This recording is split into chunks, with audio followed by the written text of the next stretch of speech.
Bismillahirrahmanirrahim. Assalamualaikum warahmatullahi wabarakatuh. Alhamdulillahirrabbilalamin. Allahumma sholli ala sayyidina Muhammad wa ala ali sayyidina Muhammad. Baik anak-anak Ustadz, Alhamdulillahirrabbilalamin. Hari ini kita akan masuk pelajaran PAI, yaitu tentang cita-citaku menjadi anak soleh. Ini merupakan pembelajaran ketiga pada buku PAI. Tafadhol, bisa dilihat buku PAI-nya di halaman 25. Oke, baik anak-anak yang soleh-soleha. Sebelum kita memulai pelajaran, marilah kita berdoa terlebih dahulu. A'udzu billahi minasyaitonir rajim. Bismillahirrahmanirrahim. Raditu billahi rabba wa bil islami dina wa bi Muhammadin nabiyya wa rasula. Rabbi zidni ilman warzuqni fahman. Amin. Oke, baik. Nah, apakah kita sudah termasuk menjadi anak-anak yang soleh? Nah, marilah kita lihat bagaimana bentuk perilaku anak-anak yang soleh.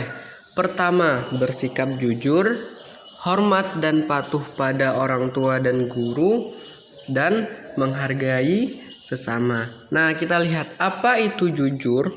Nah, sebelumnya kita harus mencari tahu terlebih dahulu apa itu jujur. Agama Islam mengajarkan agar kita selalu berperilaku jujur dimanapun kita berada. Perilaku jujur artinya adalah berkata apa adanya dan tidak berkata bohong. Sejak kecil, Nabi Muhammad SAW dikenal sebagai anak yang jujur.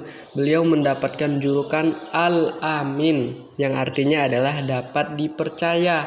Sebagai seorang muslim, hendaknya kita mengikuti apa yang diucapkan dan diamalkan oleh Rasulullah. Nah, kita lihat perilaku jujur itu yaitu ciri-cirinya selalu mentaati perintah Allah dimanapun dan kapanpun, rajin beribadah dan tidak melakukan kemaksiatan. Itu adalah bentuk perilaku jujur kita kepada Allah. Berikutnya adalah jujur kepada diri sendiri dengan cara tidak mencontek, rajin belajar dan mengerjakan tugas dengan baik dan tepat waktu. Nah, seperti itu. Yang berikutnya adalah siswa SD kelas 5 sedang mengembalikan sisa uang belanja kepada ibunya. Ini bentuk kejujuran kita terhadap amanah, terhadap orang tua kita. Kalau misalkan ada uang bersisa, maka kita kembalikan. Yang bukan hak kita, kembalikan kepada orang yang berhak memilikinya. Berikutnya adalah manfaat dari bersifat jujur. Apa manfaat dari sifat jujur? Yang pertama yaitu kita dicintai oleh Allah. Orang-orang jujur pastilah akan dicintai oleh Allah. Yang kedua, dipercaya orang lain. Orang jujur akan mendapatkan kepercayaan orang lain. Orang lain akan percaya kepadanya, akan percaya memberikan amanah dan lain sebagai halnya. Yang berikutnya adalah disenangi teman. Itu sudah pasti, orang jujur pasti akan disenangi oleh banyak temannya. Yang berikutnya adalah tentram dan bahagia. Orang jujur hatinya akan selalu tentram dan bahagia karena dia tidak menyembunyikan kebohongan, maka hatinya akan menjadi tentram. Dan yang terakhir adalah selamat dari bahaya, karena bohong itu adalah perbuatan dosa yang mana akan kembali kepada dirinya sendiri. Maka orang yang jujur akan selamat dari bahaya lisannya, mulutnya, dan sebagai macamnya. Oke, selanjutnya adalah hormat patuh kepada orang tua. Cara kita menghormati orang tua dan patuh kepada orang tua yaitu adalah birrul walidain. Nah, yaitu ini adalah anjuran agama Islam untuk kita selalu patuh kepada orang tua. Karena orang tua itu adalah orang yang telah mendidik kita dari kecil. Seorang ibu ialah ibu yang melahirkan kita dan membesarkan kita. Caranya kita agar patuh kepada orang tua adalah pertama, dengan mendengarkan nasihat darinya, lalu melakukan apa yang diperintahkannya, dan berbicara lembah lembut kepadanya dan membantu pekerjaan rumah. Seperti itu. Berikutnya adalah hormat dan patuh kepada guru. Guru adalah orang tua kita di sekolah yang mengajarkan kita ilmu. Cara untuk hormat dan patuh kepada guru yaitu pertama, berbicara dan bersikap santun, berbahasa yang baik dan benar, rendah hati dan tidak sombong dan merasa paling pintar. Nah, seperti itu. Yang berikutnya adalah indahnya saling berbagi. Nah, sikap saling menghargai sesama manusia.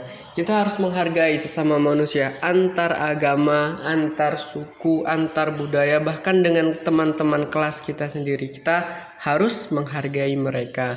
Nah, pertama, kita harus menghargai pendirian orang lain. Di dalam agama Islam terdapat sedikit perbedaan dalam beribadah. Misalnya dalam ibadah sholat subuh ada yang kunut, ada yang tidak kunut. Maka kita harus menghargai perbedaan tersebut dan kita tidak boleh berselisih pendapat yang sangat tajam untuk hal-hal seperti itu. Karena dua-duanya dibolehkan oleh agama Islam. Nah, seperti itu. Yang berikutnya adalah menghargai keyakinan orang lain. Nah, Ahmad bertempat tinggal satu lingkungan dengan Stefanus. Mereka juga belajar di sekolah yang sama. Ahmad beragama Islam, sedangkan Stefanus beragama Kristen. Dalam berteman, mereka selalu rukun dan saling menghargai sekalipun berbeda agama. Walaupun kita berbeda agama, kita tetap harus saling berteman dan bersalaman.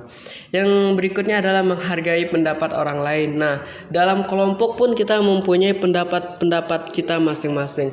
Namun, kita harus tetap menghargai pendapat teman kita, tidak merasa benar sendiri dan menganggap semua orang menjadi salah. Nah, seperti itu sikap menghargai pendapat orang atau teman kita. Nah, itu adalah beberapa sikap yang harus dimiliki oleh anak-anak yang soleh. Nah, seperti itu. Nah, Ustadz, demikian untuk materi pelajaran kita hari ini. Untuk pekan ini Ustadz tidak memberikan latihannya, namun kita akan melakukan latihan PAI di pekan berikutnya. Kita akhiri dengan lafaz hamdalah, hamdulillahirabbil alamin. Assalamualaikum warahmatullahi wabarakatuh.